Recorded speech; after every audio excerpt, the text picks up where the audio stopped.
let's not do this out of fear. Let's do it out of, this is the right thing to do for all the reasons that we've already talked about and that we will talk about on this podcast. But I think the critical thing is, if you can build that right team around you, they're going to help you drive those policies and convince the C-suite that, hey, look, I've got this team around me. We're all on board. There's nothing at that point that the C-suite can do but get on board and say, okay, well, thanks for doing all this work.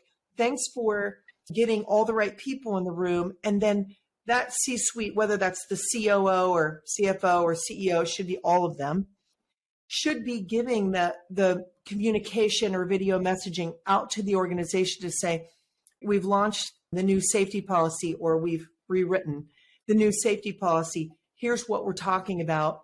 This is mission critical for organization. And by the way, we're going to do all the things necessary, and we're not going to treat ourselves any different than our driver population out there, who are the bread and butter of our service organization, for example, right?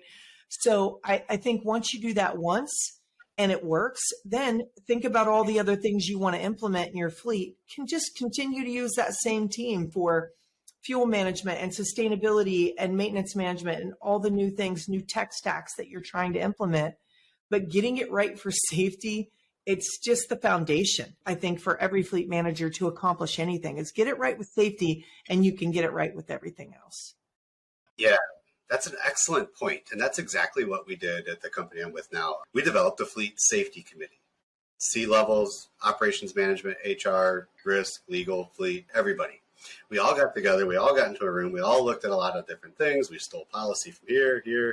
We told the stories, but everybody was involved from the beginning. We didn't have a meeting until everybody was in the room.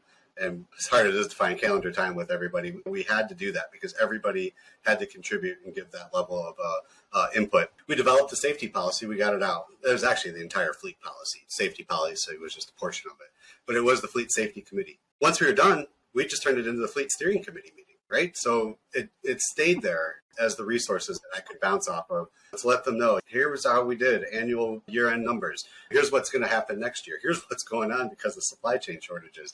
Everybody knows, and we can all get together and get this going on. So that's a really, really good point. In your experience, Aaron, have you developed something like that? How does somebody who's never had that approach a C-level person and say, hey, I need you in a meeting with me and all these other people?